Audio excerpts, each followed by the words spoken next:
रणिनिगता शूरण फिरे माघारी आयशा मद धीरे राखाता संसारा हाती अंतरलो दुरी आता नारायणा कृपा करी प्रस्तुत प्राप्त प्रसंगी प्राप्त स्थळी कीर्तनरूपी सेवेकीर्तन निवडलेला अभंग भगवत ज्ञान मंदिराच्या कलशस्थानी विराजमान असणारे महाराष्ट्र सारस्वताला पडलेलं गोड स्वप्न ज्ञानोबारायांचे लाडके संत निळोबारायांचे लाडके गुरु भगवान पांडुरंग परमात्म्याचे लाडके भक्त आणि महाराष्ट्र सारस्वताचं लाडकं व्यक्तिमत्व असे असणारे विश्ववंदी जगद्गुरु तुकोबाराय यांचा या मृत्यूलोकामध्ये जो जीव जन्माला आलाय तो जीव क्षमेची मागणी करतो, नाम संरक्षणाची मागणी करतो, संरक्षणाची मागणी करणारा अभंग सेवेसाठी निवडलेला आहे. विठाला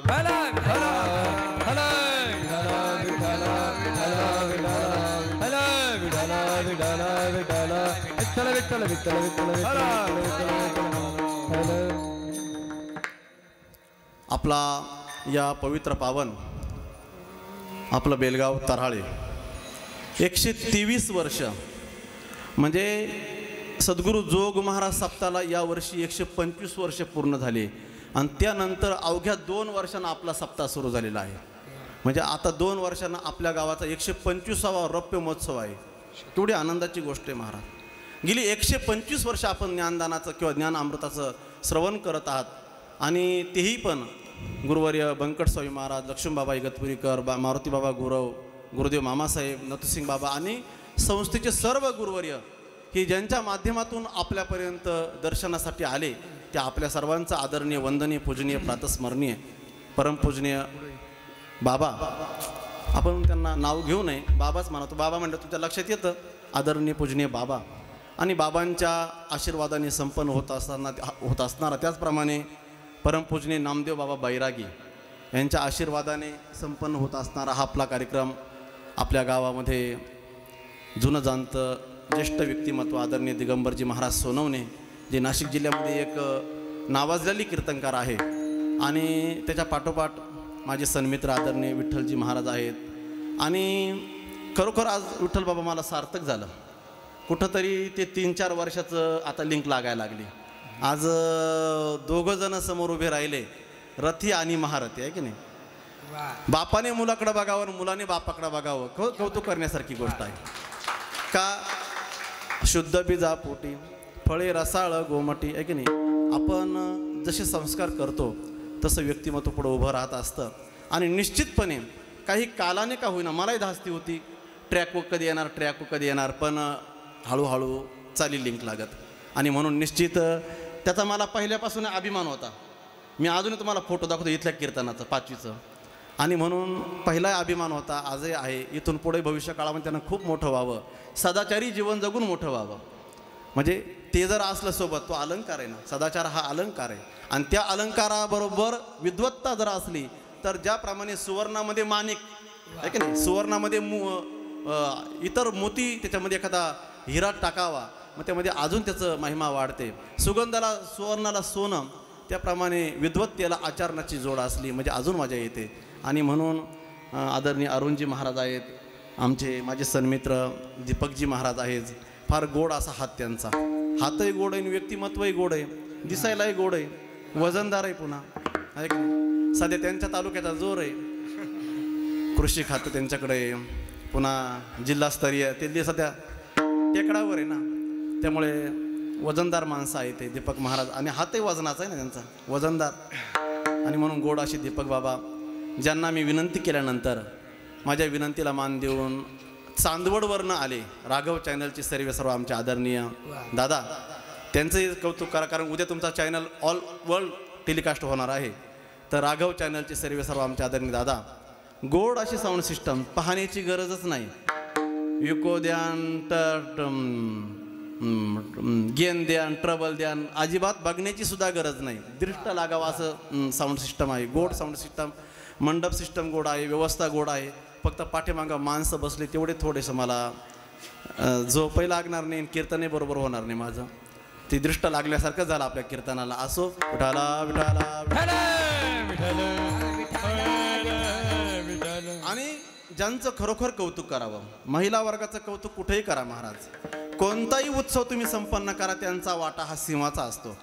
अगदी देणगी गोळा करण्यापासून तर उपस्थितीपासून तर अगदी कोणत्याही क्षेत्रामध्ये धर्मकार्यामध्ये त्यांचा वाटा हा मोलाचा. आता घरी सर्व आवरून आल्या तरी पुढं बसल्या, ही बादर हात धुते इथे येऊन बसली तरी पाठीमागे. आता काय करायचं त्यांना? या बिचाऱ्यांनी मुलांना आवरून, घरचे भांडे कुंडे आवरून, मग ड्युटीचं सगळं, उद्या काय भाजी करायची सगळी व्यवस्था करून, त्यांना माहिती राहते 12ला जायचे म्हणजे आता केलं तर उद्या सकाळी करता येईल, म्हणजे सगळी व्यवस्था करून त्या आल्या आणि पुन्हा 80% मंडप भरलाय. यांचा एकच कोपरा. तुम्ही बाकीचे कुठे गेले सगळे पाकिस्तानात. विठाला विठाला एक लक्षात घ्या, नाम उत्सव, नाम सप्ताह काय आहे तुम्हाला माहिती आहे? नाम सप्ताह ही चार्जिंग आहे, चार्जिंग. तुम्हाला कधी त्याची महती कळत नसेल, पण अखंड हरिनाम सप्ताह ही आपली चार्जिंग आहे. आदरणीय धीरूभाई अंबानी यांना एकाने प्रश्न विचारला होता, म्हटलं का हो इतके मोठे तुम्ही श्रीमंत, इतकं मोठं तुमचं काही कोट्यावधीचा टर्नओव्हर, आणि आपण 7 दिवस मोबाईल बंद करता आणि भागवत कथा, रामकथा श्रवण करता का? काय तुम्हाला कमी आहे का? काय कमी तुम्हाला? काही कमी नव्हतं. पण धीरूभाईंनी दिलेलं उत्तर आहे, मला काही कमी नाही, पण वर्षभर मी व्यवसायामध्ये जी माझी चार्जिंग उतरते, माझी जी मनाची जी सात्विक वृत्तीची जी चार्जिंग उतरते, एकदा मी कथा श्रवण केली माझी बॅटरी फुल चार्ज होते आणि वर्षभर मला एनर्जी पुरवते. काय करते? एनर्जी पुरवते. त्याप्रमाणे आपल्या गावागावामध्ये होणारे अखंड हरिनाम सप्ताह ही आपली एनर्जी एक लक्षात घ्या. आणि ती एनर्जी जर टिकवायची असेल इथं यावं लागेल, देणगी द्यावी लागेल, सेवा करावी लागेल, आहे की नाही? हरिपाठ असेल, कीर्तन असेल, काकडा असेल. सप्ताह भाड्याने नको, सप्ताह भाडेकरीने आणायचे, भाडेकरीने आणायचे. मोले घातली रडाया ना आसू ना माया. भाड्यानं सप्ताह नाही करायचा महाराज, गावातल्या लोकांनी सप्ताह करायचा.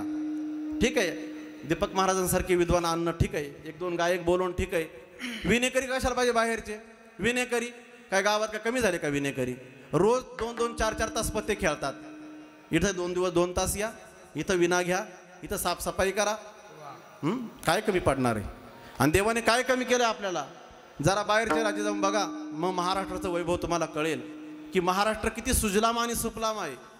येथे सुबत्ता आहे, येथे श्रीमंती आहे, इथे निसर्ग आहे, येथे पाणी आहे. काय कमी आपल्याला? फक्त एक आहे, वर्षातून 7 दिवस काढायची आणि सेवा करायची. इथं मंडप कमी पडला पाहिजे एवढी गर्दी पाहिजे, एक लक्षात घ्या. मंडप कमी पडला पाहिजे एवढी गर्दी पाहिजे. इतका सुंदर मंडप, भव्य दिव्य नियोजन व्यवस्था, आणि मसाला माणसं नाही, हे दुर्दैव आहे. विठाला विठाला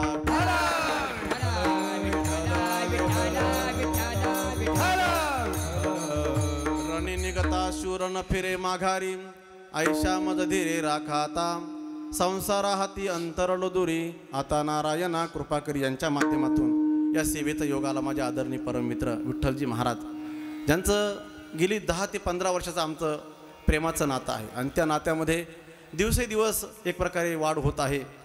अधूनमधून आमचा फोन असतो, आणि त्यांच्या माध्यमातून आदरणीय महाराजांनी सेवेचा योग आणला आणि आपल्या सर्वांच्या दर्शनाचा योग आला. त्याबद्दल मी त्यांची कृतज्ञता व्यक्त करतो. संपूर्ण सप्ताह कमिटी, एकाचं नाव घेतल्यावर सप्ताह बंद पडतात, हे एक दुर्दैव आहे.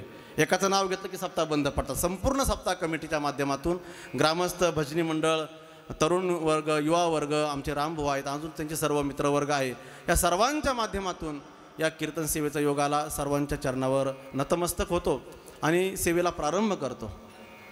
अभंग हा जगद्गुरु तुकोबारांनी मागणी मागत असताना, म्हणजे मागणीचा अभंग नाही पण क्षमाची मागणी, ही क्षमाची मागणी मागत असताना महाराजांनी सांगितलं, रणी निगता शूर न फिरे माघारी. विठाला विठाला. महाराजांनी सांगितलं की ज्याप्रमाणे रणांगणामध्ये शूर निघतो आणि तो शूर, रणांगणामध्ये निघालेला शूर ज्या प्रकारे मागे फिरून पाहत नाही, त्याप्रमाणे हे देवा, मी तुझी भक्ती करत असताना या रणांगणामध्ये निघालेलो आहोत, आणि रणांगणामध्ये जात असताना, चालत असताना मला यत्किंचित मागे पाहण्याची जर वेळ आली तर ती मला येऊ देऊ नको. किंबहुना जर मी कमी पडलो तर तेथे तुम्हाला सावरून ने, ही क्षमाची मागणी महाराज मागतात. विठाला विठाला विठाला विठाला. आपण जर व्यावहारिक दृष्टीने जर बघितलं तर या विश्वाचे 4 वर्ग पडतात. 4 वर्ग पडतात. एक आहे वैकुंठ, एक आहे कैलास, एक आहे स्वर्ग आणि एक आहे मृत्यूलोक. आणि त्याचे वर्ग ठरलेले आहे. कुणाला कुठेही जाता येत नाही. वैकुंठामध्ये ठराविक काही जण जातात, कैलासामध्ये ठराविक काही जण जातात, स्वर्गामध्ये काही जण ठराविक जातात आणि मृत्यूलोकात काही जण ठराविक येतात. मग सर्वांचे वर्ग ठरलेले. मग वैकुंठामध्ये कोण जातं, वैकुंठामध्ये कोण राहतं, कैलासामध्ये कोण राहतं, स्वर्गलोकामध्ये कोण राहतं, मृत्यूलोकामध्ये कोण राहतं, प्रत्येकाचे वेगवेगळे वर्ग आहे. श्लोक आहे धर्मशास्त्राचा. भक्तभूमिश्च वैकुंठः, तपोभूमिश्च कैलासः, भोगभूमिश्च स्वर्गः, मृत्यूलोकश्च युद्धभूमी. युद्धभूमी, मृत्यूलोक ही युद्धभूमी आहे, स्वर्ग ही भोगभूमी आहे, कैलास ही तपोभूमी आहे आणि वैकुंठ ही भक्तभूमी आहे. वैकुंठ ही भक्तभूमी आहे. वैकुंठामध्ये कुणीही जात नाही. वैकुंठा जावया तपाचे सायास, जीवा लागे नाश करणे बहु, जीवा लागे नाश करणे बहु, जीवा लागे नाश करणे बहु. वैकुंठा जावया, वैकुंठाला जायचं असेल तर भक्ती करावी लागते. कोणती भक्ती? नवविधा भक्ती. श्रवण, कीर्तन, अर्चन, वंदन, दास्य, सख्य, आत्मनिवेदन, ही जी नवविधा प्रकारची भक्ती आदरणीय प्रल्हाद महाराजांनी सांगितली, त्या प्रकारची नवविध भक्ती केल्यानंतर आपल्याला वैकुंठाला जायला मिळतं. आपल्या आता गावागावामध्ये कोणी काही जण जातात. बेलगावमध्ये नाही, कारण मला घरी जायचं आहे अजून. तिकडं बाहेर वही लिहितात. वही ती व्यक्ती गेली की त्यापुढे वही लिहितात.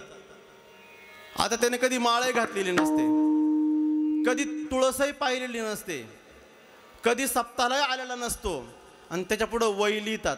मग आपण त्या वहीचा काय अर्थ काढायचा? वही म्हणजे वैतागलेला, वय म्हणजे वैकुंठवासी नाही, वही म्हणजे वैफल्यग्रस्त, वही म्हणजे वैतागलेला. तो वैकुंठवासी होऊ शकत नाही. कारण का? माळ नाही, टिळा नाही, गंध नाही, वारी नाही, सप्ताह नाही, कीर्तन नाही, भजन नाही, पारायण नाही, कोणतीच साधना नाही. आणि तो वैकुंठाला झाला ते काय एसटी महामंडळ आहे का? कोणी बसा डबल बेल मारान चाला असं थोडं आहे. नाही, वैकुंठाला जाण्यासाठी प्रोटोकॉल आहे. खासदाराला भेटायचंय, त्याला पहिल्यांदा परमिशन घ्यावी लागेल, वेळ घ्यावी लागेल आपल्याला, मग भेटायला जावं लागेल. की उठला सुटला मला खासदाराला भेटायचंय, कसा अडू आहे का तू खासदाराचा भेटायला? शक्य आहे का?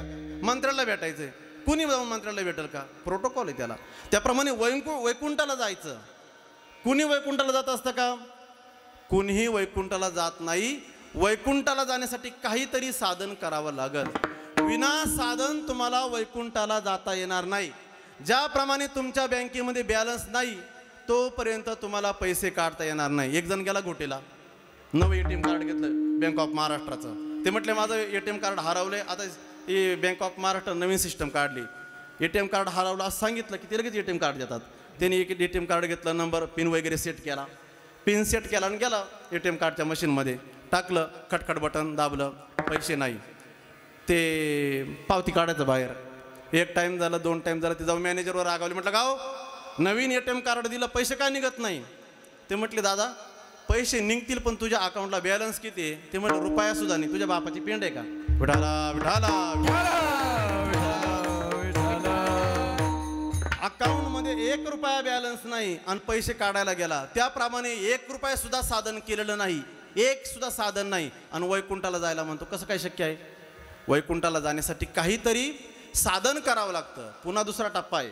साधन करत असताना साधनाचे 2 टप्पे. एक आहे सकाम साधन आणि एक आहे निष्काम साधन. निष्काम साधनाने प्राप्ती वैकुंठाची आणि सकाम साधनाने प्राप्ती स्वर्गाची. पापात्मके पापे नरका जायजे, पुण्यात्मके पुण्य स्वर्गा जायजे. माते जेने पाविजे ते शुद्ध पुण्य. मला ज्याची माझी ज्यानं प्राप्ती होती ते शुद्ध पुण्य. पुण्यात्मके पुण्य स्वर्ग, पापात्मके पापे नरक. पाप केलं नरकाची प्राप्ती. पुण्य केलं स्वर्गाची प्राप्ती केली. शुद्ध पुण्य केलं म्हणजे कोणत्याही कामनेची अपेक्षा न करता. कामना म्हणजे इच्छा, इच्छा म्हणजे वासना, वासना कामना इच्छा, या इच्छेने आपण कोणतंही कर्म केलं की त्या कर्माने आपण स्वर्गाला जात असतो. आणि स्वर्गाचं ठरलेलं आहे. स्वर्गाचा काय नियम ठरलेला आहे, जोपर्यंत तुमच्या अकाउंटमध्ये पुण्याचा बॅलन्स आहे तोपर्यंत तुम्हाला स्वर्गामध्ये राहता येतं. मग तया पुण्याची पावटी सरे, सवेची महत्पणाची उटी उतरे, येऊ लागती माघारे मृत्यूलोका. मग तया पुण्याची पावटी सरे, सवेची महत्पणाची उटी उतरे. एकदा की पुण्याची पावटी सरली की तुम्हाला तिथं ठेवत नाही, लात मारतात आणि खाली काढून देतात. मग येऊ लागती माघारे मृत्यूलोका, परत मृत्यूलोकामध्ये पाठवतात. म्हणजे सकाम पुण्य केलं की तुम्हाला पुन्हा मृत्यूलोकात यावं लागतं, स्वर्ग प्राप्ती झाली ते. आणि निष्काम पुण्य केलं तेने वैकुंठ भुवनी घर.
ज्ञानदेव ध्यानी रामकृष्ण मनी.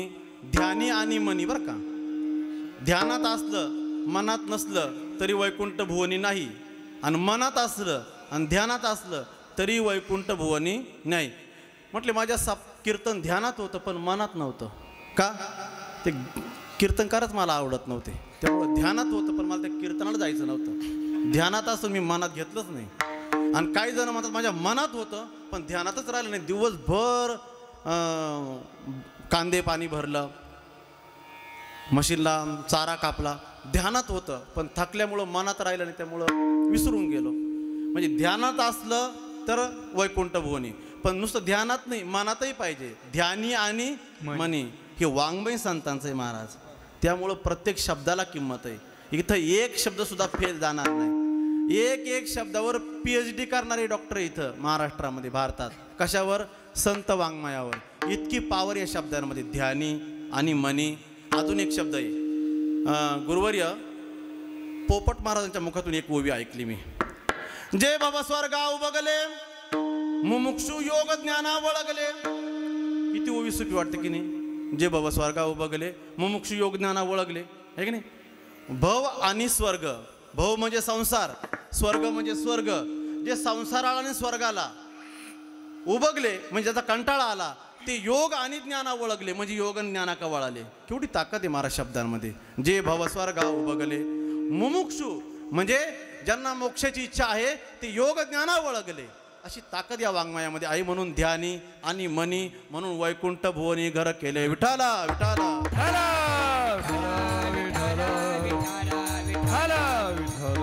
वैकुंठाला जाण्यासाठी साधना पाहिजे. बिना साधनेचा वैकुंठाला जाऊ शकत नाही.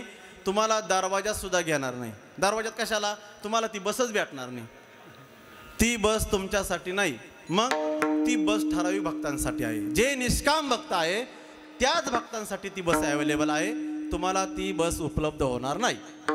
बर, पहिला मुद्दा संपला. दुसरा मुद्दा कैलासाचा. कैलासाला जाण्यासाठी तपाचरण पाहिजे. तप केल्याशिवाय तुम्हाला कैलासाला जाता येणार नाही. आता जर आपण कुंभमेळा बघितला तो कुंभमेळ्यामध्ये कोण 100 वर्ष तप करतं, कोण 200 वर्ष तप करतं, कोण 500 वर्ष तप करतं, कोण 50 वर्ष तप करतं, कोण आगीमध्ये बसतं, कोण काट्यावर बसतं, कोण पाण्यात बसतं, कोण काय अन्य साधनं केल्यानंतर कैलासाची प्राप्ती होते। आणि त्या तपस्वियांचा तापस्यांचा राजा जर कोण असेल, करिता तापसाची कडसणी, है की नाही, करिता तापसाची कडसणी कवना जवळू ठेवील शूळ पाणी। भगवान शिवजी असे आहेत की सर्व तपस्वियांचे तपस्वी आहेत। ध्यानाला बस 10,000 हजार वर्ष उठत नव्हते, इतकी मोठी साधना त्यांची प्रगल्भ। अगदी सती मैया ज्यावेळेस अग्निमध्ये त्यांनी दिवा ठेवला तर काही 1000 वर्ष उठले नाही। तपस्वियांची शिरोमणी आहे, तपस्वियांचे मुकुटमणी आहे। म्हणून कैलासाला जात असताना तप केल्याशिवाय पर्याय नाही, है की नाही, तपाशिवाय पर्याय नाही। आपण जर तप केलं तर निश्चितपणे कैलासाची प्राप्ती होईल। अजून एक दुसरा महत्त्वाचा मुद्दा, जसे प्रत्येक टप्प्याला 2 मुद्दे आहेत। कैलासाला जाण्यासाठी तप पाहिजे, हा एक मुद्दा। आणि दुसरा मुद्दा, तुम्ही भोळ्या भक्तिभावाने जर भगवान शिवजींची सेवा केली तर त्याला 4 मोक्षाची प्राप्ती, 4 पुरुषार्थाची प्राप्ती होते। शिवभोळा चक्रवर्ती, शिव देखता प्रत्यक्ष, काय धर्म अर्थ काम मोक्ष शिव देखता प्रत्यक्ष, 4ही पुरुषार्थ प्राप्त होतात, पण केवळ शिवजींच्या नामचिंतनाने। नमः शिवाय ओम नमः शिवाय, नमः शिवाय ओम नमः शिवाय, नमः शिवाय ओम नमः शिवाय, नमः शिवाय ओम नमः शिवाय, नमः शिवाय ओम नमः शिवाय, नमः शिवाय ओम नमः शिवाय, नमः शिवाय ओम नमः शिवाय, नमः शिवाय ओम नमः शिवाय, नमः शिवाय ओम नमः शिवाय, नमः शिवाय ओम नमः शिवाय, नमः शिवाय ओम नमः शिवाय, नमः शिवाय ओम नमः शिवाय, नमः शिवाय ओम नमः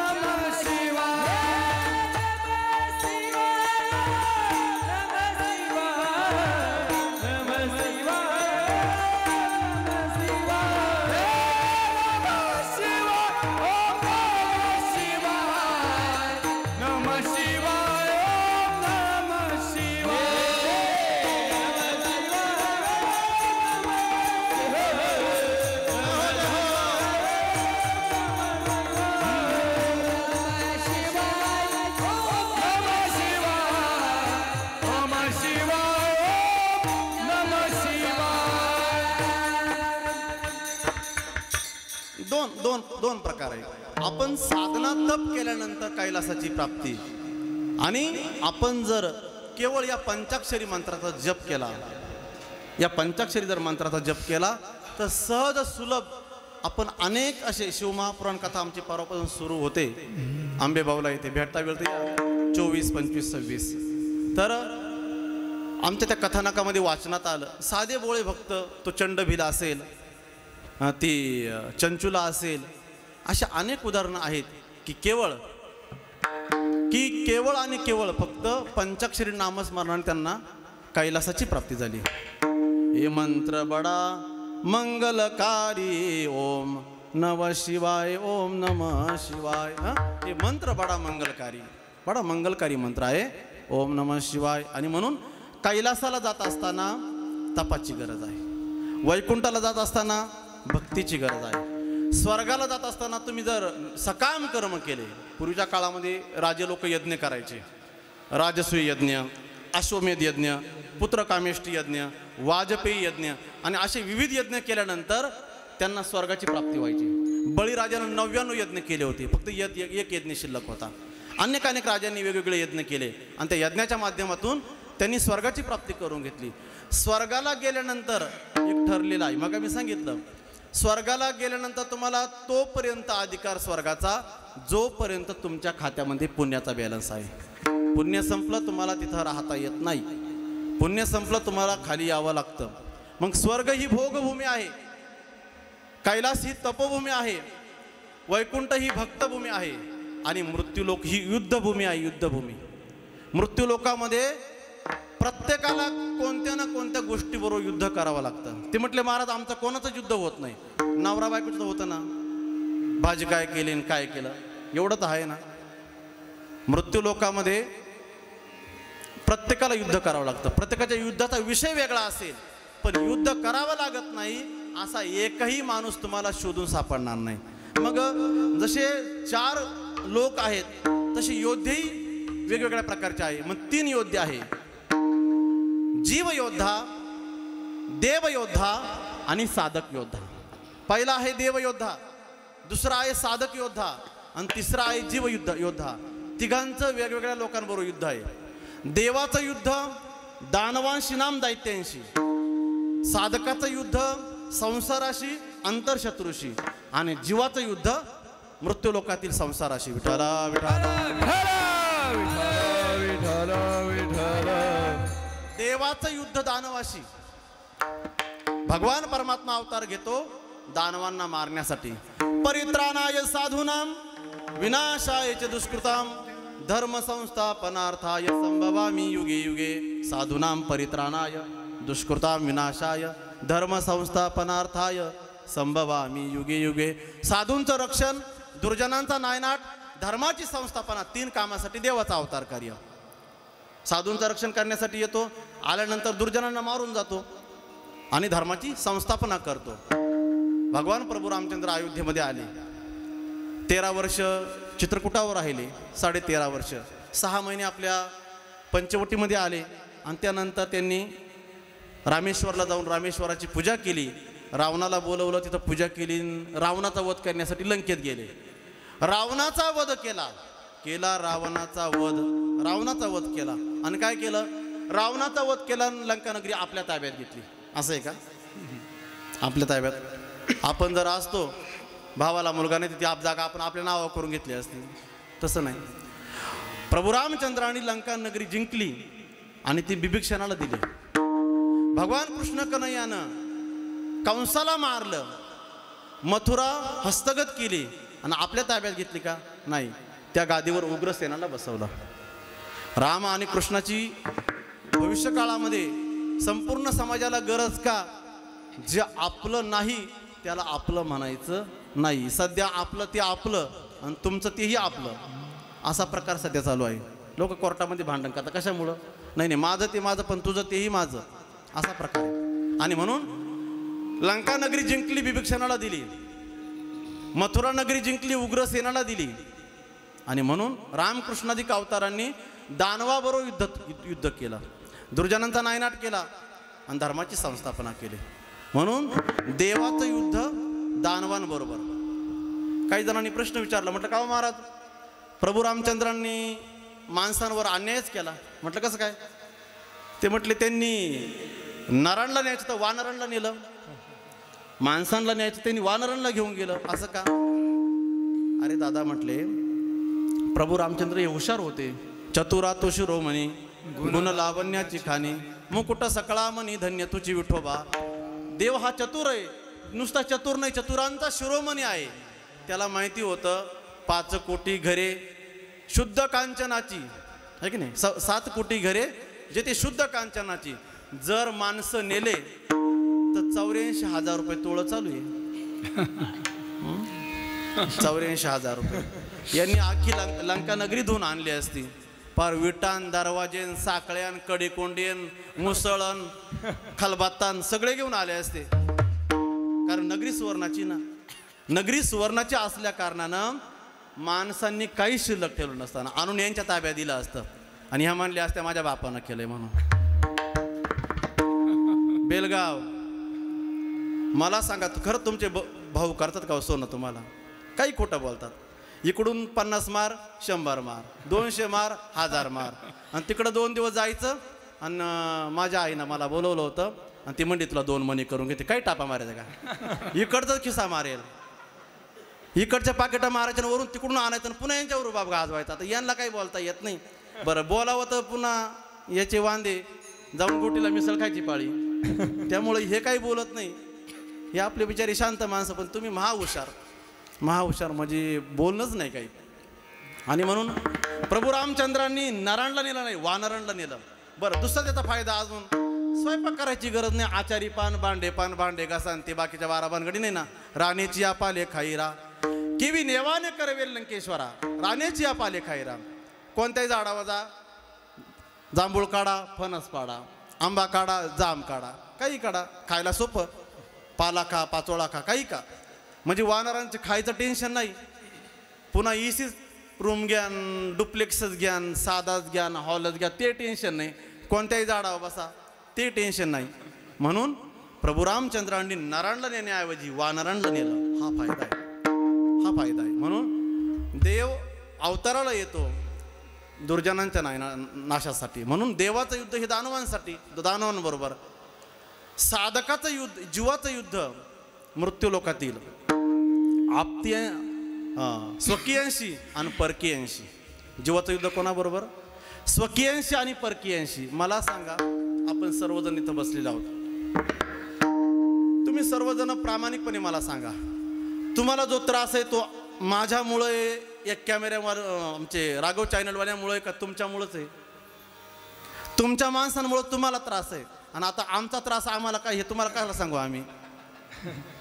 आमचं आम्हाला माहिती, तुमचं तुम्हाला माहिती. हां, ते एक शेर आपण नेहमी म्हणत असतो, हमें तो अपनों ने लुटा गैरों में का दम था, अरे मेरी खिस्ती डुबी जावा पाणी कम था. हमें तो अपनों ने लुटा. आपल्याला जितके त्रास देतात तेवढे इतर देत नाही. म्हणून आपल्याकडे एक शब्द आहे गोड, नातं गोत. काय शब्द आहे? नातं गोत. माणसाला जास्त गोत्यामध्ये आणतात त्याला म्हणतात नातं. विठाला विठाला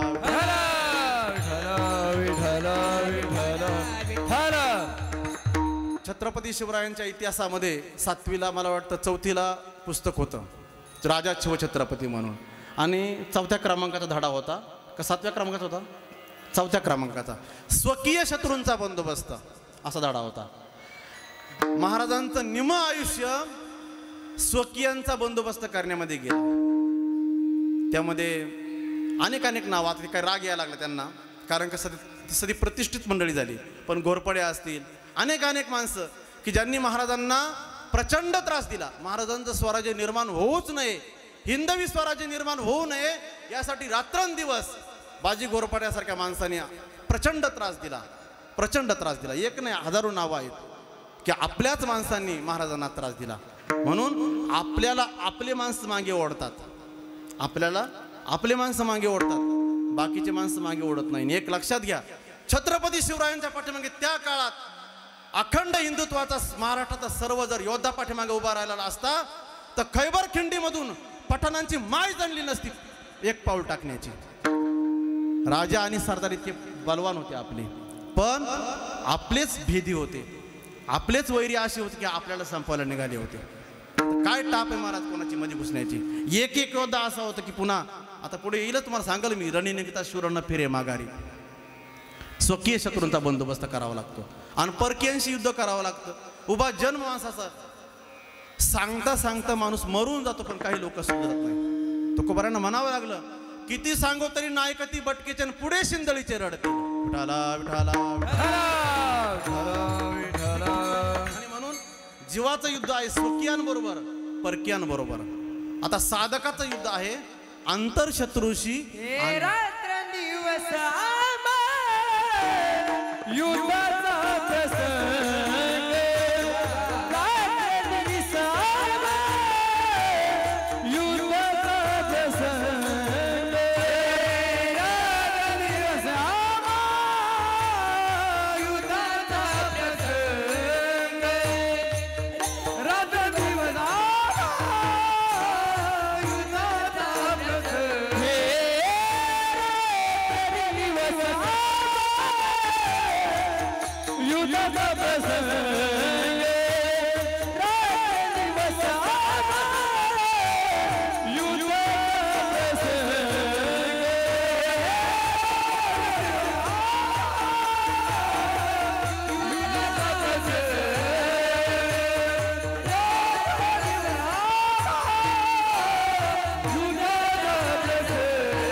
प्रश्न विचारला, देवा रात्रंदिवस मी प्रयत्न करतो, मला वाटतं स्मरण करावं, मला वाटतं भक्ती करावी, मला वाटतं पारायण करावं, मला वाटतं कीर्तन ऐकावं, मला वाटतं वारीला जावं, मला वाटतं काहीतरी उपासना करावी, पण काय करू, माझं मनच ऐकत नाही. काय करू, माझं मन ऐकत नाही. का?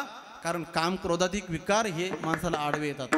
म्हणून तुकोबारायांना म्हणावं लागलं, काम क्रोध बंदी खानी तू का मने दिले दोन्ही. तुका मने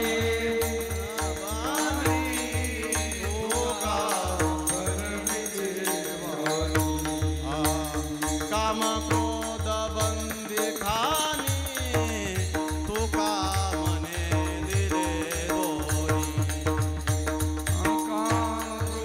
काम क्रोध बंदी खानी तुका मने दिले दोन्ही.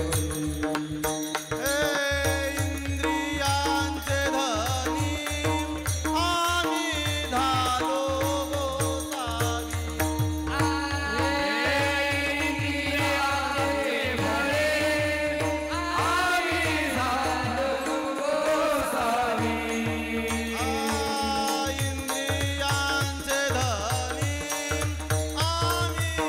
आम्ही झालो गोसावी.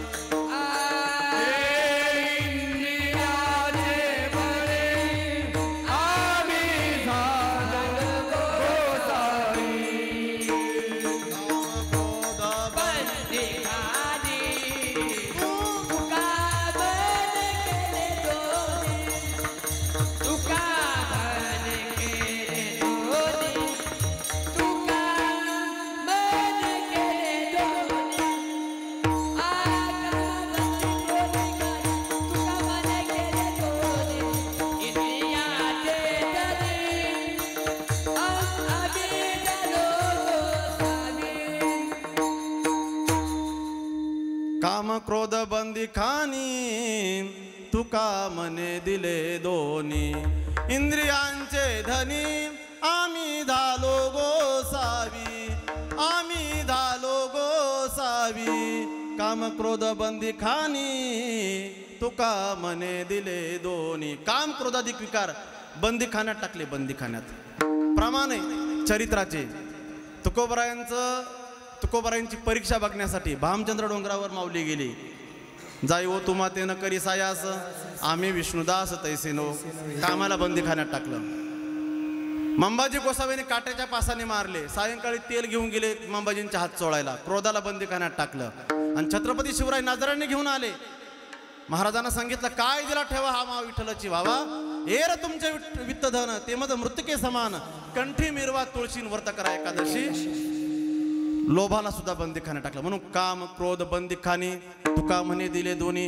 इंद्रियांचे धनी आम्ही झालो गोसावी. विठाला विठाला.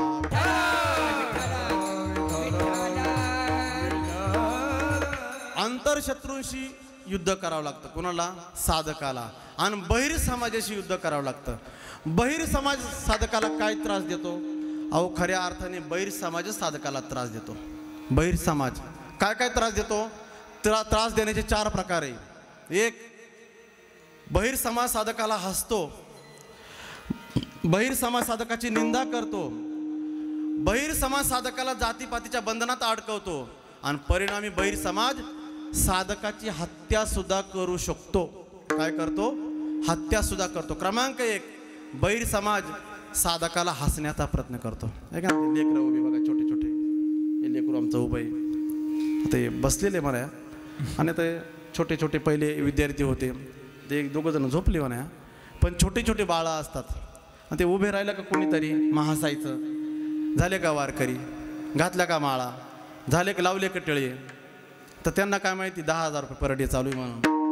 तुम्हाला पाहिल्यावर थंडी तापील. सध्या महाराज लोकांच्या नाही नादी लागायचं कोणी. का? त्याचं कारण आहे, आपल्यातल्याच कोणातरी मायबापाचं लेकरू आहे ते.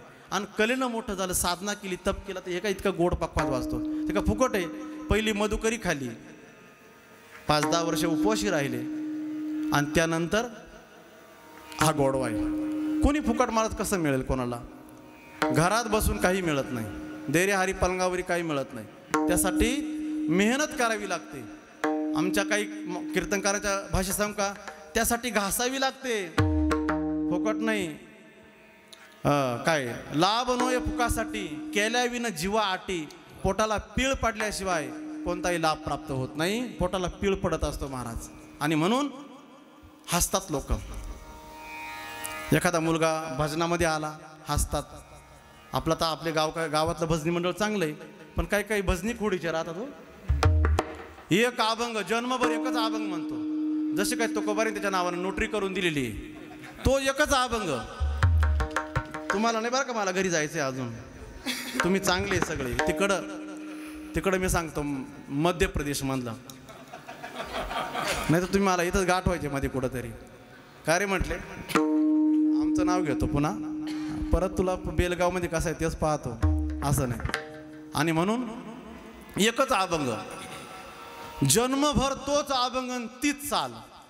पण एखादं लेकरू आलं ना आणि त्यानं जर एखादा स्वर काढला, ए बस काय म्हणता, माझा अभंग आहे तो, जसं याच्या नाव दस्तखत करून दिलाय.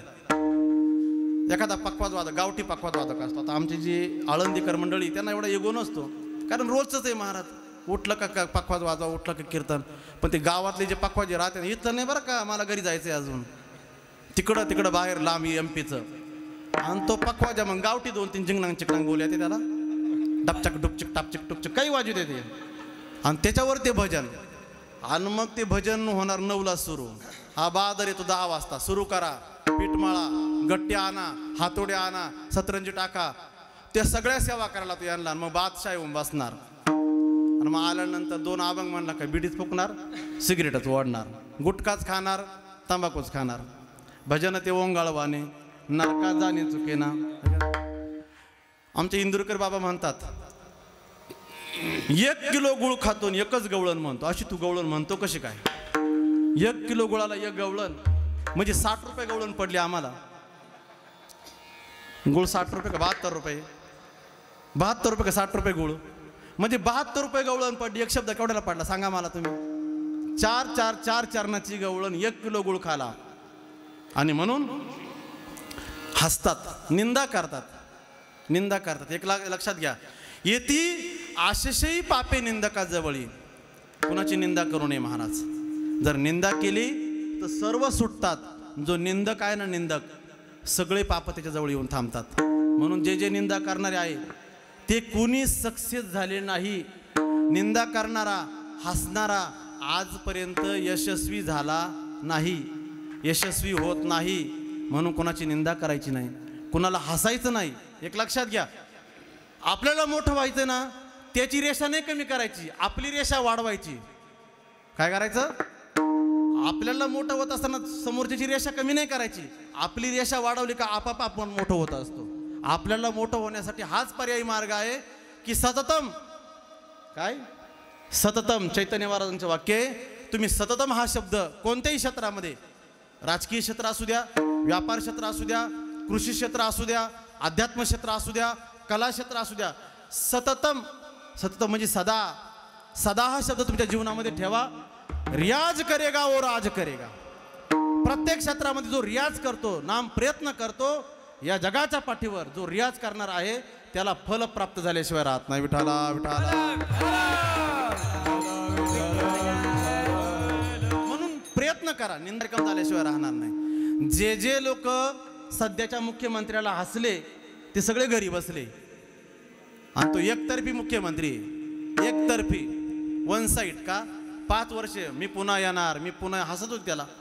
पण त्यांना रिप्लाय सुद्धा दिला नाही. असा करेक्ट कार्यक्रम केला का 1 साइड पुन्हा नाव सुद्धा घ्यायचं, विरोधी पक्ष सुद्धा ठेवला नाही. मी कोणत्या पक्षाचा माणूस नाही, पण जे सत्य आहे ते सत्य. समोरच्याची रेषा कमी करण्यापेक्षा आपली रेषा वाढवा, आपण आपोआप मोठं होत असतो. मोठं होण्यासाठी काही विशेष प्रयत्न करावे लागत नाही, आपली रेषा वाढवायची. म्हणून निंदा करायची नाही, हसायचं नाही. आणि सध्या साधकाला जातीपातीच्या बंधनात अडकवतात. बाबा ही फॅड फार निघाले आता. भगवान बाबा वंजारे यांचे, मामासाहेब ब्राह्मणांचे, लक्ष्मण बाबा धनगर समाजाचे, बंकट स्वामी राजपूत समाजाचे, सेना महाराज न्हावी समाजाचे, सावता महाराज माळी समाजाचे, गोरोबा काका कुंभार समाजाचे, मग त्यांचंच मंदिर बांधायचं आणि त्यांचीच आरती पूजा करायची. कुठं चाललो आपण? कुठं चालला आपला संप्रदाय? ज्ञानोबारायांनी किती मोठी हाक मारली, आर्त हाक मारली. तुकोबारांनी किती मोठी आर्त हाक मारली.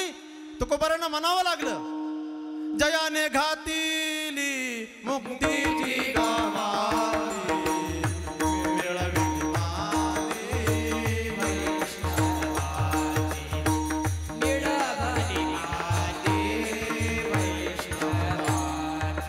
जयाने घातिली मुक्तीची गवाली, मिळविली माती वैष्णवाची, मिळविली माती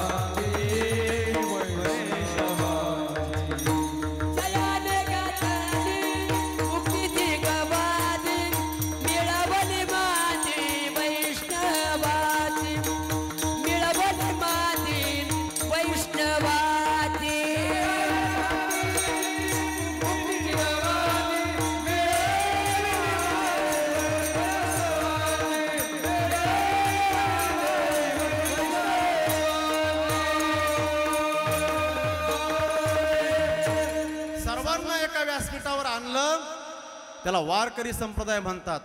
अजून महाराजांना म्हणावं लागलं, सकळांसी येथे आहे अधिकार, सकळांसी येथे आहे अधिकार,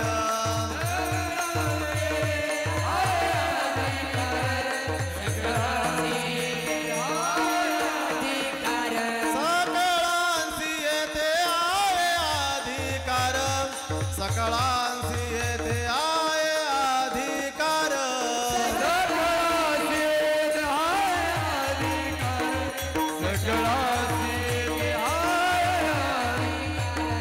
कलियुगी उद्धार हरीचा नामे, कलियुगी उद्धार हरीचा नामे,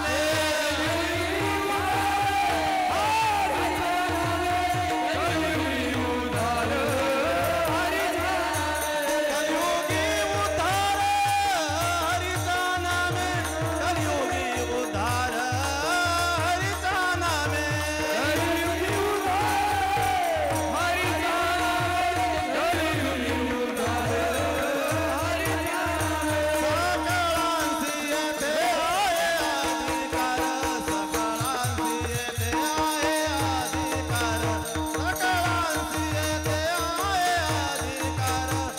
सकळांसी येथे आहे अधिकार,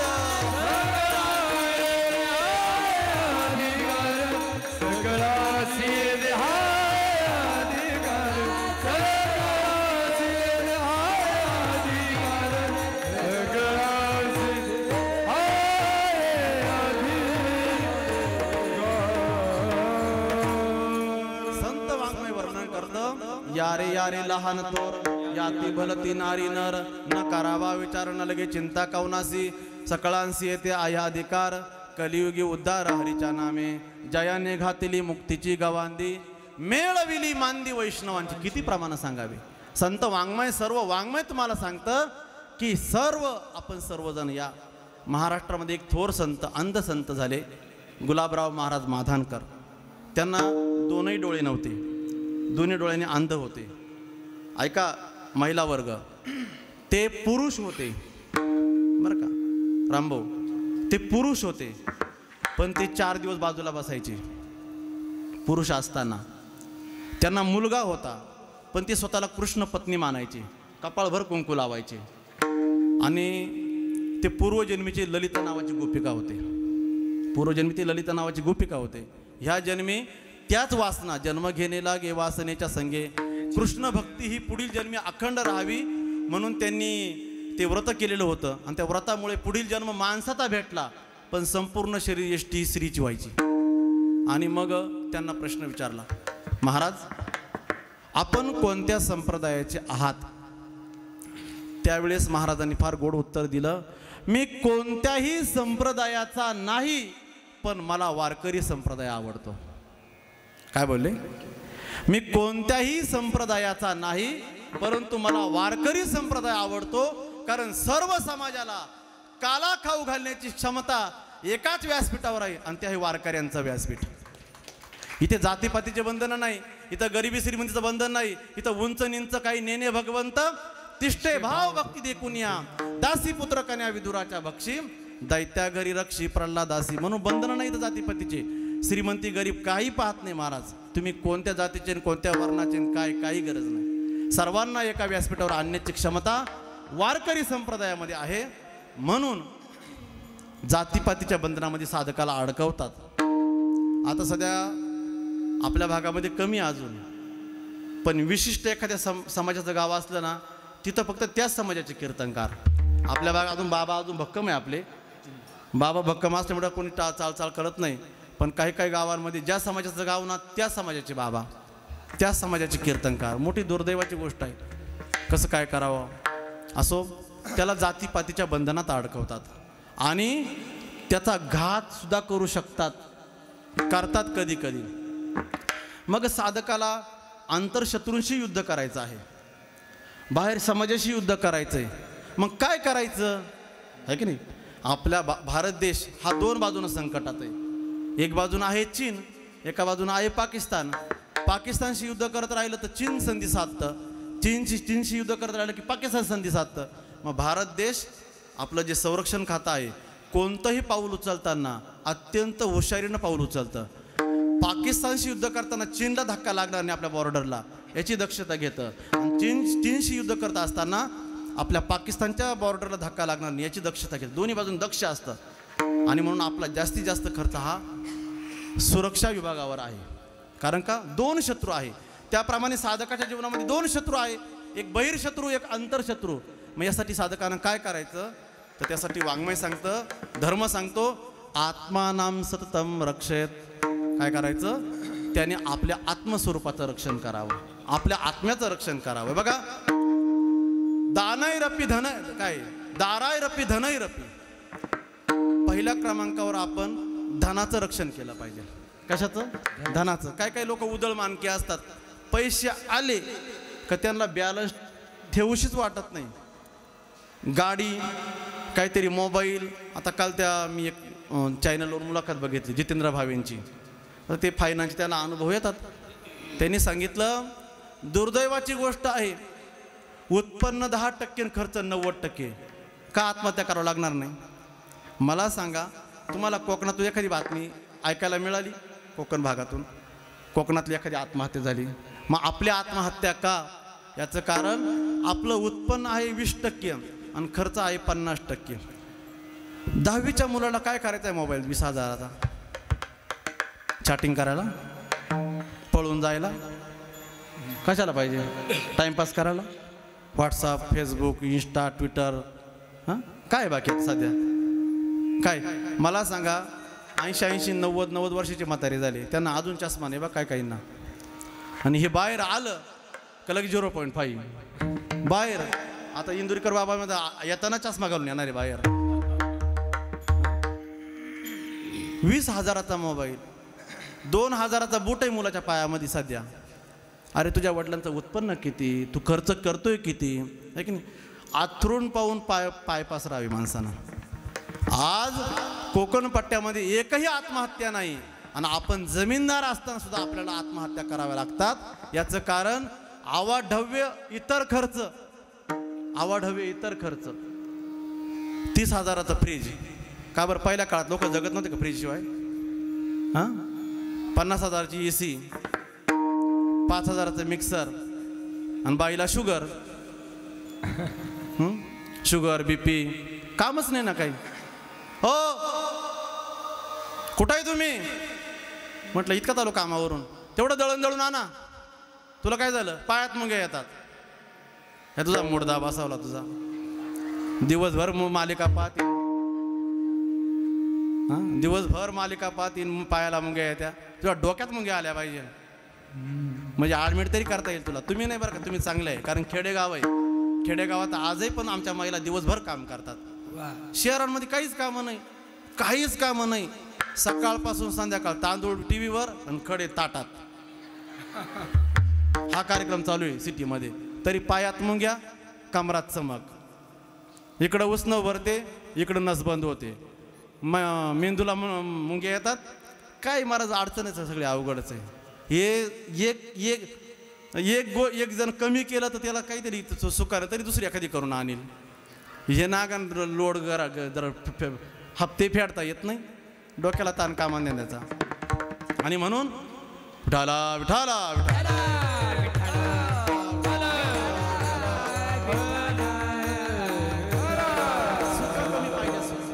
सुख कमी पाहिजे. आत्मानाम सत्सम, धनाचं रक्षण केलं पाहिजे. आपल्याला अंतिम क्षणापर्यंत धन राखता आलं पाहिजे. महाराज तुकोबारांचे फार गोड शब्द आहे. संत वाङ्मयानं सर्व तुमच्या जीवनामध्ये अगदी तुम्हाला शेवटच्या क्षणापर्यंत मार्गदर्शन केलेलं आहे. धन जमा करत असताना धर्मानं जमा करावं आणि खर्च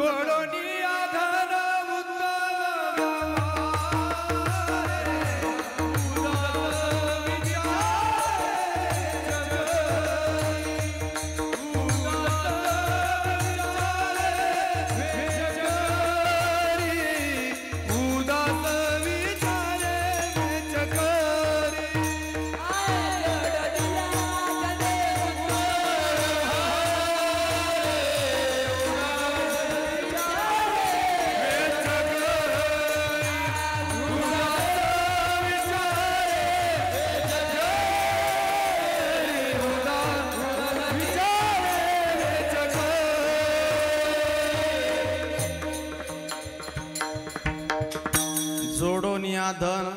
धन जोडून या, पण कसे? उत्तम व्यवहार आहे. उत्तम व्यवहारानं धन जोडावं, कष्टानं धन जोडावं. कष्टानं धन जोडावं. एक जण म्हटलं, महाराज मी कष्टानं धन जोडतो. म्हटलं कसं? रस्त्यानं येणारे लोक मरेपर्यंत मारतो, घाम निघेपर्यंत. इतकं कष्ट करतो आणि मग धन जोडतो. हे कष्ट झालं का? हे कष्ट नाही. मग आपण स्वतः मेहनत करावी, कोणत्याही क्षेत्रामध्ये आपल्या आपल्या पद्धतीने मेहनत करावी आणि धन जोडावं. पण धन जोडल्यानंतर पुढले शब्द ऐका. उदास विचारे वेच करी. वेच उदास विचारे करी. एकदा की आपण पैसा जमा केला की त्या पैशाचा खर्च ना अगदी व्यवस्थित करावा. उदळ मानक्या असू नये माणसानं, व्यवस्थित खर्च करावा, त्याचा हिशोब ठेवावा. आणि हिशोब ठेवला की आपल्याला सुख प्राप्त होतं, आपण पैसा जर व्यवस्थित सांभाळला. म्हणून धनाचं रक्षण करावं. एक वेळेस धनाचं रक्षण नाही केलं तरी हरकत नाही, आपल्या पत्नीचं रक्षण करावं. मी सांगत नाही, धर्मशास्त्र सांगतं दानैरपी दाराईरपी धनैरपी धनैरपी दाराईरपी. धनाचं रक्षण करावं, पत्नीचं रक्षण करावं. पत्नीचं रक्षण का करावं? जर ती माहेरी निघून गेली तर रोज वडापाव खायला लागतील. मग आपल्याला वडापाव खाण्याची वेळ येऊ नये म्हणून तिचं रक्षण करावं. पण शास्त्र पुढं सांगतं, धनाचं रक्षण केलं नाही तरी हरकत नाही. मी बोलत नाही बरं का, शास्त्राचा मुद्दा हे सांगतो तुम्हाला. धनाचं रक्षण केलं नाही तरी हरकत नाही, पत्नीचं रक्षण नाही केलं तरी हरकत नाही. आता तुम्ही पती घ्यायचं, हां तुम्ही उलटं घ्यायचं. पतीचं रक्षण नाही केलं तरी हरकत नाही, तुम्ही पत्नी घ्या. पत्नीचं रक्षण नाही केलं तरी हरकत नाही. मग आपल्या आत्म्याचं रक्षण करावं. कारण ज्याच्यामुळं आपल्याला विश्व बघायला मिळतं ते आत्मरूप जे आहे, आपला जीव जो आहे, त्याचं रक्षण आपण पहिलं केलं पाहिजे. आणि आपण आपल्या आत्म्याचं रक्षण नाही केलं महाराज तर या जगाच्या पाठीवर आपल्याला वाली नाही. तरुण पोरं मला 17-18 वर्षाचे पोरं या 2-3 दिवसामध्ये 5-6 आत्महत्या केल्या मुलांनी. अरे जीव का इतका स्वस्त आहे का? 350 कोटीची प्रॉपर्टी. ही किती कोटीची? 350 कोटीची प्रॉपर्टी. हा मानव देह व्याजानं दिला तर किती पैसे येतील? हां किती पैसे येतील? 350 कोटी रुपयाची प्रॉपर्टी असताना आपण आत्महत्या करतो, पॉयझन घेतो, उडी मारतो, रॉकेल घेतो, दोरी बांधतो का? एक लक्षात घ्या, जीवन जगत असताना संसारामध्ये जीवन जगत असताना खाली बघावं आणि परमार्थामध्ये जीवन जगत असताना वरती बघावं. परमार्थामध्ये जीवन जगत असताना साधनेमध्ये कंटाळा नको. कारण का?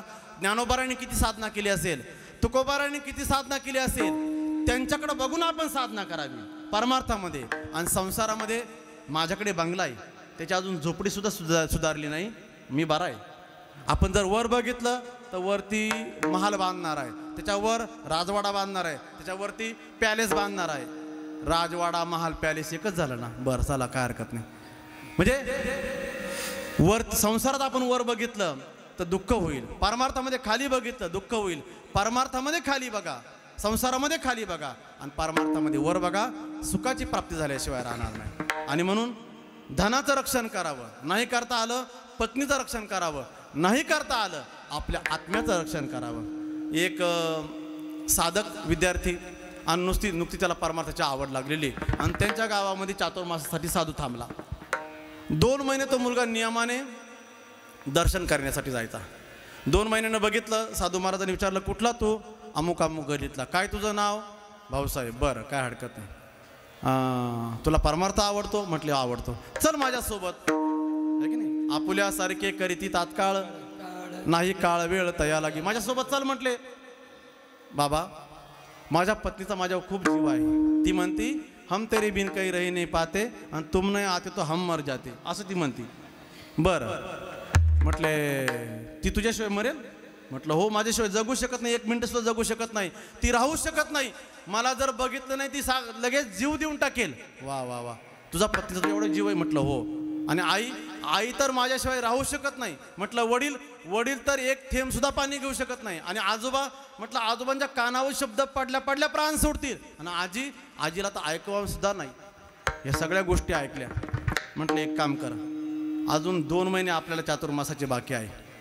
तू अजून 1 महिना माझ्याकडे, तुला मी ट्रेनिंग देतो योगाची. आणि त्याला रामदेव बाबाचा योग शिकवला. कपालभाती, अनुलोम विलोम, भस्त्रिका, आहे की नाही. आणि 3 तास श्वास न घेता पडून राहता येईल अशी त्याला योगविद्या शिकवली. 3 तास. आणि मग शिकला 1 महिनाभर. आणि बरोबर 3 महिने पूर्ण झाले. 1 ऑगस्ट म्हणजे जून, जुलै आणि ऑगस्ट, सप्टेंबरमध्ये चातुर्मास संपतात. 1 ऑगस्टला बरोबर पहाटे 5 वाजता पत्नी डाबा करण्यासाठी उठायची. याने 6ला बरोबर ध्यान लावलं, झोपून राहिला, श्वास बंद केला. आणि मग 7ला ही कामावर निघणार म्हणून आली. ओ उठा, अहो उठा, अहो उठा. हाल नाही, चाल नाही, श्वास नाही, काही नाही. लागली रडायला. मी तुमच्याशिवाय कसं जगून, मी तुमच्याशिवाय कसं राहून, मी तुम्हाला सोडून कशी जाऊन, मी तुमच्याशिवाय आता काय. ते काय तर सगळे पंचमच्या स्वरचे गाणे राहतात.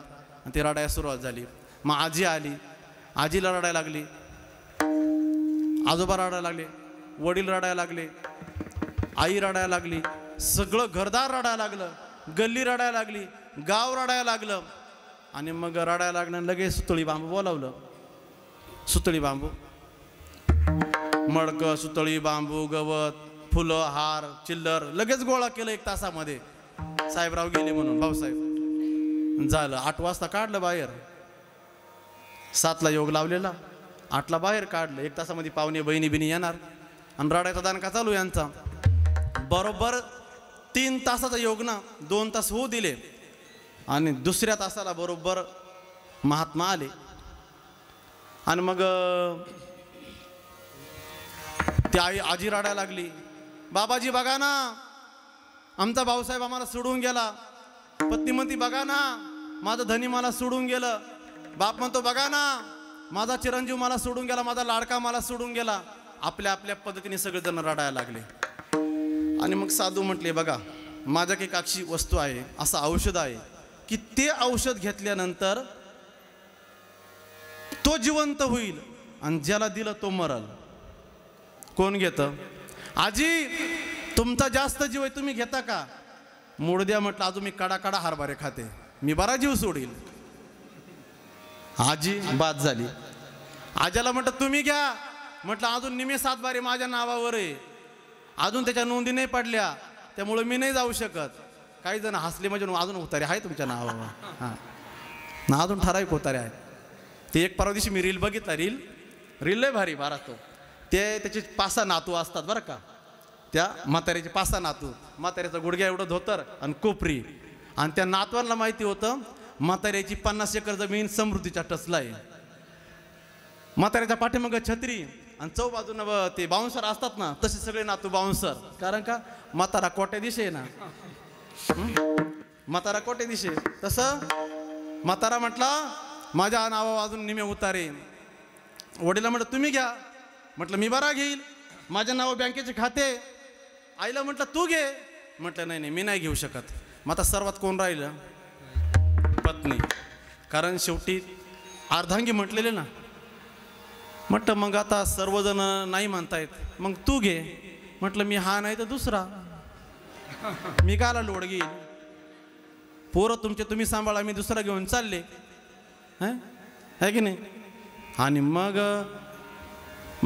साधू म्हटले एक काम करा, तुम्ही कोणीच घेत नाही म्हटले. नाही. खरंच कोणी घेत नाही म्हटले. नाही. खरंच तुम्ही कोणी घेत नाही म्हटले. नाही. मग मी घेऊ का? वा वा वा वा महाराज, जगाच्या कल्याणा संतांच्या युग होते. इतके लोक बनेल. साधू म्हटलं का लगेच तुम्ही घ्या. बघा गावोगावी लोक ना कळस बांधतात, कळस मंदिराचा, आणि त्याने चढत साधूला चढवतात. माधव बाबांना बोलवतात, बाबा तुम्ही चढावर. ब्रह्मचारी पडला काय आणि गेला काय, मागं पुढं फुपाटा उड.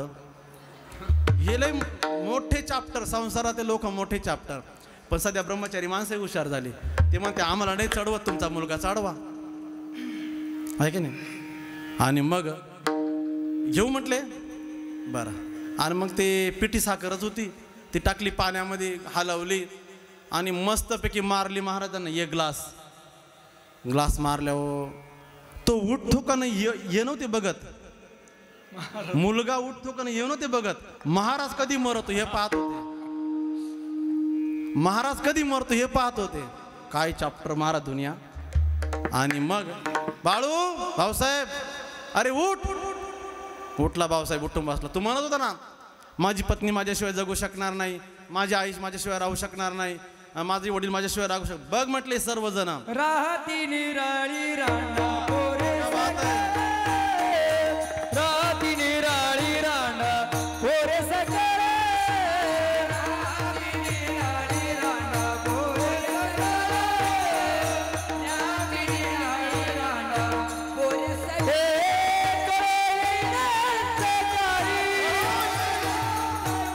प्राण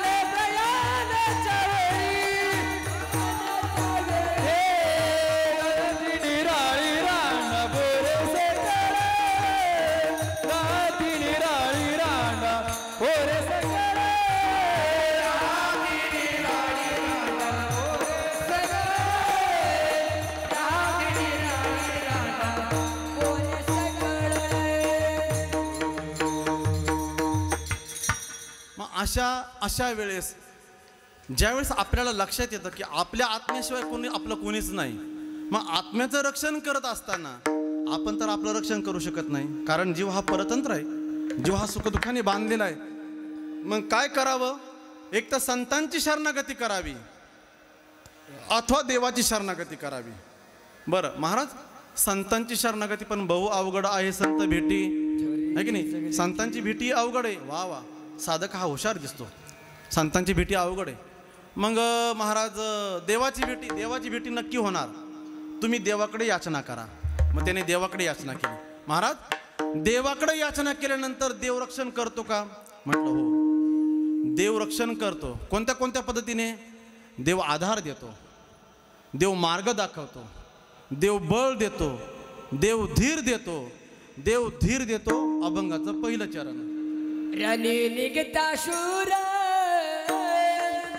नभिरे मारी रणी शूर नभिरे मागारी रणी निघता शूर नभिरे मागारी रणी निघता शूर नभिरे मागारी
रणी निघता शूर न फिरे माघारी ऐशा मद धीरे राखा ता विठोबा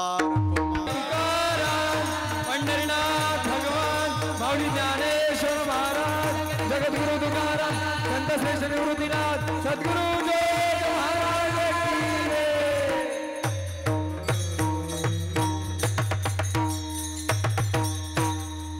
रणी निघता शूर न फिरे माघारी ऐशा मद धीरे राखा ता. पहिल्या चरणावर 11. काही नाही, आपण 2-2 तास जरी म्हणलं तरी आपले 6 तास आपल्याला 11 3-4 पर्यंत करू आपण, काय अडचण आहे की नाही. काही नाही, ऐकणारे सर्व श्रोतवृंद चांगले. अजून काय कोणी डोकली घेतली नाही, जांभळी बिंबाळी आळस काय कोणी दिला नाही. याचा अर्थ आपली गाडी ओके पटरीवर आहे असो.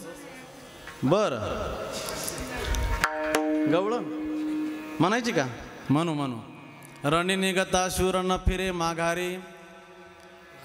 ज्याप्रमाणे रणांगणामध्ये शूर निघाल्यानंतर तो माघारी फिरून पाहत नाही, मग त्यासाठी आपल्याला उदाहरण तसं घ्यावं लागेल रामभाऊ. रणांगणामध्ये शूर माघारी फिरत नाही, यासाठी शिवरायांसारख्या चरित्रासारखं चरित्र दुसरं नाही, आहे की नाही. त्यासाठी तुम्ही मला शिवजयंतीला बोलायला पाहिजे होतं, पण आपली भेट झाली नाही. मग रणी निघता शूर, रणांगणामध्ये शूर निघाल्यानंतर माघारी फिरून पाहत नाही. कसा?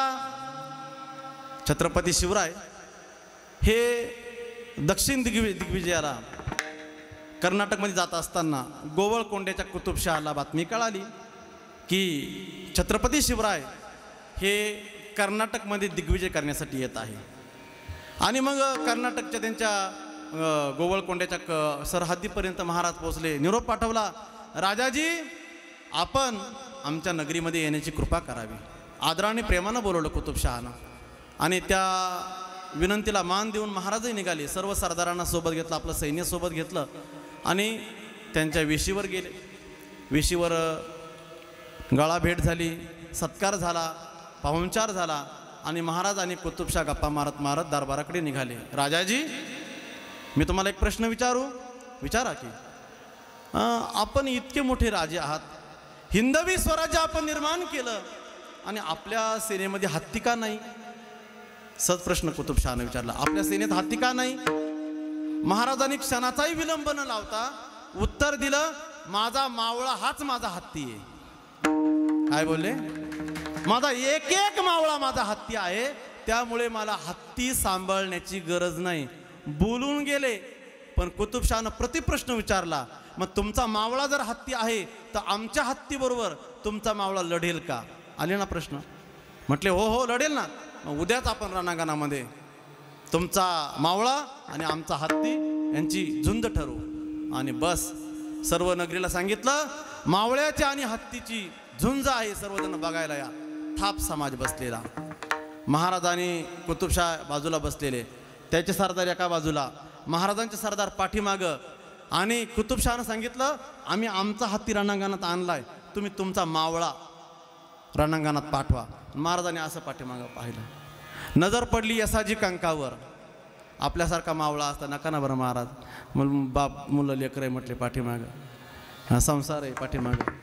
आपल्या मावळ्यांचं काही खरं नाही. आपले मावळे म्हणजे फुसके मावळे. पण तो यसाजी कंक होता. यसाजी कंक मार आताच उडी मारतो, लगेच त्याला कमराला बांधला. ते सांगताना सुद्धा थोडंसं वीररसामध्ये सांगायला पाहिजे. तसाच त्याला कमराला बांधला. असा नाही बांधला, तसाच त्याला कमराला बांधला. आणि त्याला कमराला बांधला, समशेर काढली, ढाल काढली आणि रणांगणात उडी टाकली. रणांगणामध्ये उडी टाकली आणि तिकडनं ची हत्ती करत होता, इकडनं यसाजी कंक उड्या मारत होता. आणि दोघांची गाठ पडली आणि युद्ध सुरू झालं. इतका बलवान हत्ती यसाजीला गरगर फिरवायला लागला. पण यसाजी सफळ होता. पाठीमागून पुढून पाठीमागं इकडे तिकडे पटपट फिरायचा. आणि मोठ्याल्या हत्तींना बरं का, मोठ्याल्या हत्तींना पटकन फिरता येत नाही. घाली लोटांगण हत्ती फिरत नाही, मावळे पटकन फिरतात. घाली लोटांगण आहे की नाही, हत्ती म्हणतो मी.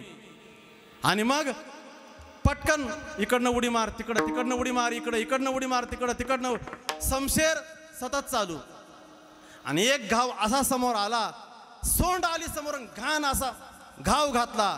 सोंड बाजूला केली आणि हत्ती बाजूला केला. ची ची ची ची करत करत हाती खाली पडला. वारे पट्ट्या छत्रपती शिवरायांनी उडी टाकली रणांगणामध्ये आणि यसाजीला उचलून घेतलं.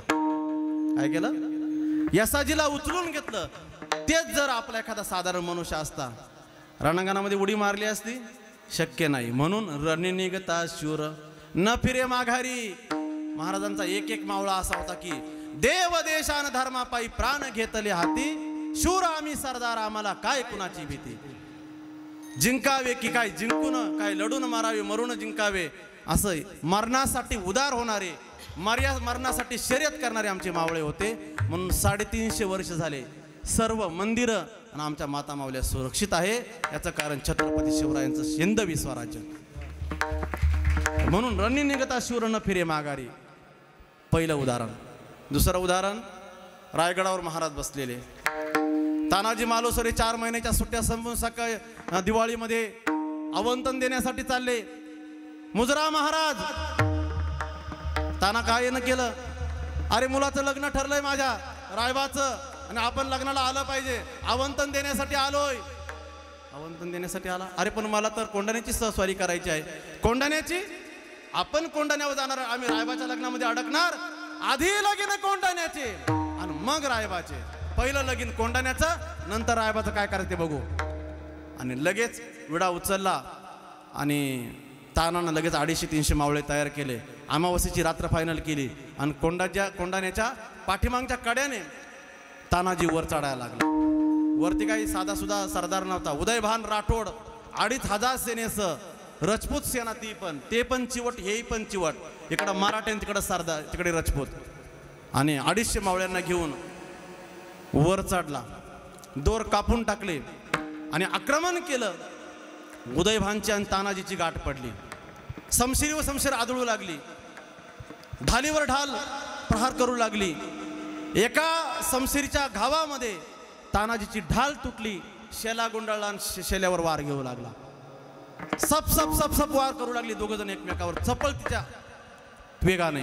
आणि एक घाव असा पडला की तो तानाजीच्या उर्मी लागला आणि तानाजीचा एक घाव असा पडला की तो उदयभानच्या उर्मी लागला. दोघंही पडले. सूर्याजीनं पाहिलं सरदार पळतायत, सैनिक पळतायत. अरे तुमचा बाप मरून पडला इथं आणि आपण रणांगण सोडून पळता, तू तुमच्या जिंदगानीवर.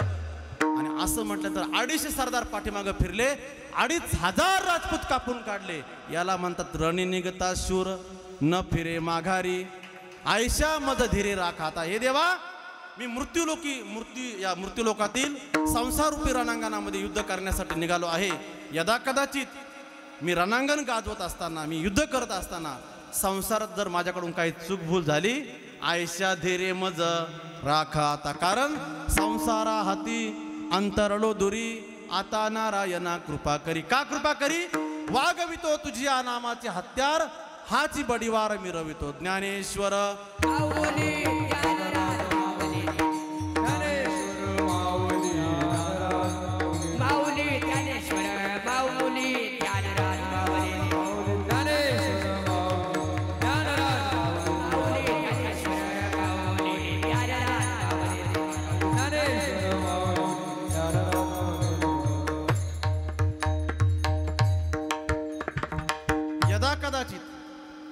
यदा कदाचित रणांगणामध्ये हे बघा, क्रिकेटचं युद्ध असतं.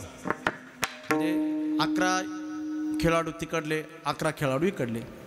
आणि समोरासमोर खेळाडू असताना जर समोरचा प्रतिस्पर्धी जर बलवान असेल आणि समजा कल्पना करा समोरच्या टीमने 300 रन केले, आपल्याला 250 रन आपण बनवले आहे, 50 रन आपले शिल्लक आहे आणि 5 ओव्हर शिल्लक राहिले आहे. 6 पंचे 30, 30 बॉलमध्ये आपल्याला 50 रन करायचे. मग तो जो गेंदबाज असतो, तिथला जो कप्तान असतो, तो काय करतो? जिथं कमी आहे तिथं चांगला खेळाडू पाठवतो, जिथं गरज नाही खेळाडूची तिथं कच्चा खेळाडू टाकतो. ज्याप्रमाणे खेळाडूंची आदलाबदल करून ते रणांगण मारून नेण्याचा प्रयत्न करतो, त्याप्रमाणे तुकोबाराय म्हणतात शेवटच्या चरणामध्ये, तू का म्हणे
येथे उरे भूमी दारा संसारात तरल दूरी संसारात उरलो दूरी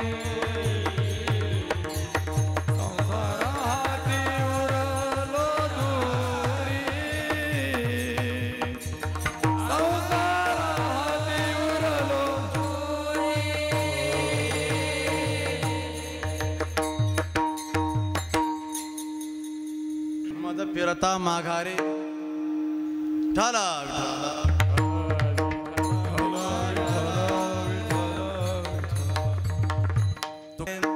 तेथे उन्हे पुरे तुम्ही जाना. आम्ही कुठेतरी कमी पडलो तर आपण सर्वज्ञ आहात, सर्व साक्षी आहात. माझी ती उणीव तुम्ही भरून काढा आणि या रणांगणामध्ये माझं जीवन यशस्वी करा, पूर्ण करा, सक्सेस करा अशी विनंती, अशी क्षमाची मागणी जगद्गुरु तुकोबाराय या अभंगाच्या माध्यमातून करण्याचा प्रयत्न करतात. अत्यंत गोड असं चिंतन आहे आणि आपण सर्वांनी अत्यंत आनंदाने श्रवण केलं. कारण श्रोता वक्ता तो वक्ता नव्हे, श्रोते नवीन. श्रोत्यांचा आनंद, श्रोत्यांचा उत्साह वक्त्याच्या वक्तृत्वामध्ये भर टाकत असतो. आपण सर्वांनी, आता मला वाटतं 11:15 वाजले आणि आपण सर्वांनी इतका आनंदानं शेवटच्या माणसापर्यंत आपण सर्वांनी आनंदाने कीर्तन श्रवण केलं.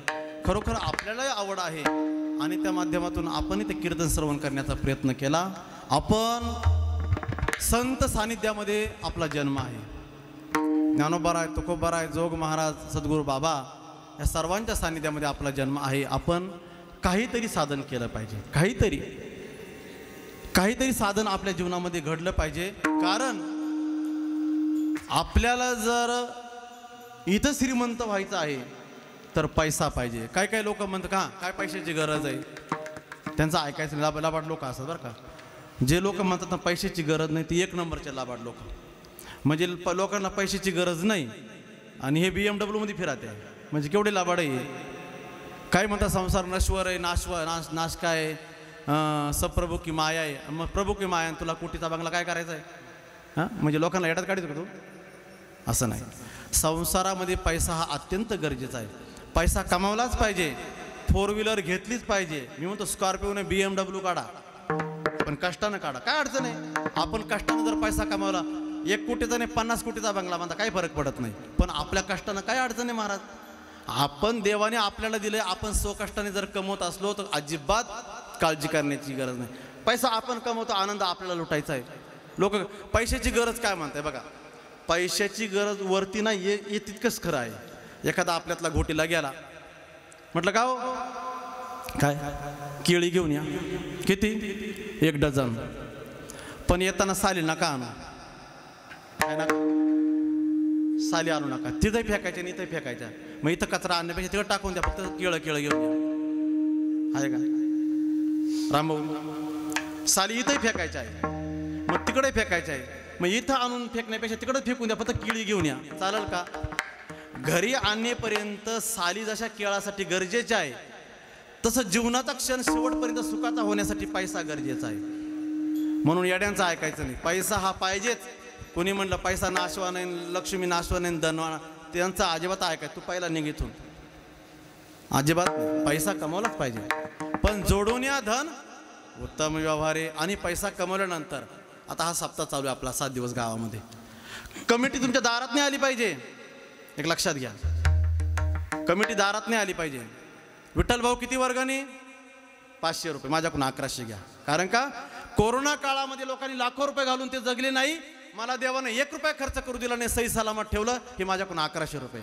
तुमची देणगी किती? 1100. माझ्याकडून 2100 रुपये घ्या. तांदूळ किती काढले? 5 पायल्या. माझ्याकडून 11 पायले घ्या. 5 पायल्या प्रसादात टाका, 5 पायल्या इकडे घ्या. निसून देते पुन्हा, नाही तर राशेंची.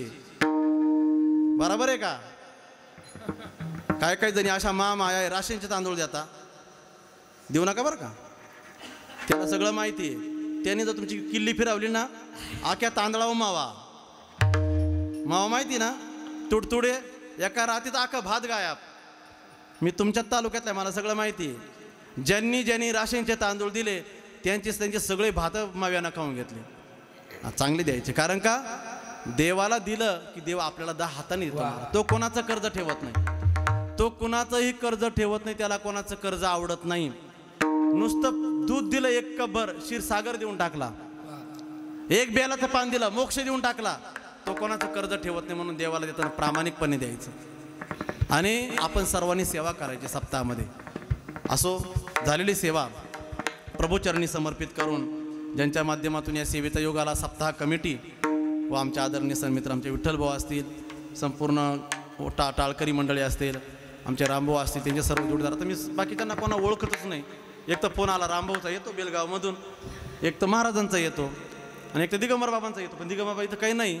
आणि तुमच्यापैकी ते आपले पांडुरंग भाऊ वारुंगुशे ते कीर्तन नाही का, पण त्यांचा आधीमध्ये फोन राहतो आमचा पांडुरंग भाऊंचा, ते एक आहे. आणि मग आता बाकीच्यांना काय आपला एवढा परिचय नाही. त्यामुळं पण सर्वांचं प्रेम आहेच आहे, सर्वांचा आदर आहेच आहे. आणि आपल्या सर्वांच्या चरणावर सेवा समर्पित करून, तरी न्यूनते पुरते अधिकते सरते, करुणे घ्यावे तुमते विनोतसे पायाच्या प्रसादे, काही बोलिलो विनोदे, मद क्षमा करणे संती नोहे अंगभूत, तुमच्या कृपेचे पुसणे जन्मोजन्मी तुका म्हणे. आदरणीय दीपक बाबा यांचे मनस्वी आभार, सिस्टमवाले दादांचे तर खूप खूप आभार. जीव ववाळून टाकावा अशी गोड सिस्टम, गोड गायक वादक आमचे राघव चॅनलचे आमचे सर्व आमचे दादा, तेही खूप लांबून आले. आणि उद्या परवा आपला हा प्रोग्राम टेलिकास्ट होईल. तुम्हाला वाटलं 5व्या दिवसाचं कीर्तन, 5 दिवस आहे ना, कितवा 5व्या दिवसाचं कीर्तन बघायचं, राघव चॅनल टाकायचं. काय टाकायचं? राघव चॅनल, राम महाराज गणेशकर टाकलं, बेलगाव ताराळं लगेच TV वर. हां काय ते आता LCD आलंय, ब्लूटूथ कनेक्ट केली का घरात बसून मग आपलं कीर्तन पाहायचं आहे की नाही. आणि परत कधी बघा, पावसाळ्यात बघा, हिवाळ्यात बघा, उन्हाळ्यात बघा, कधी बघा. असो झालेली सेवा प्रभूचरणी समर्पित करून सेवेला विठ्ठल जय जय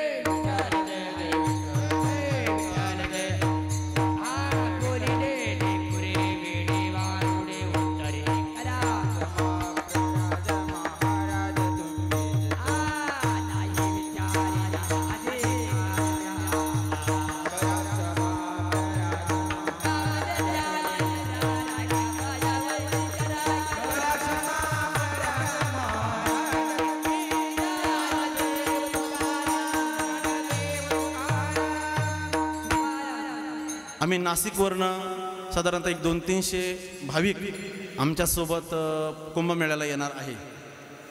स्लीपर कोच आहे, जेवण नाश्ता चहा पाण्याची व्यवस्था केलेली आहे.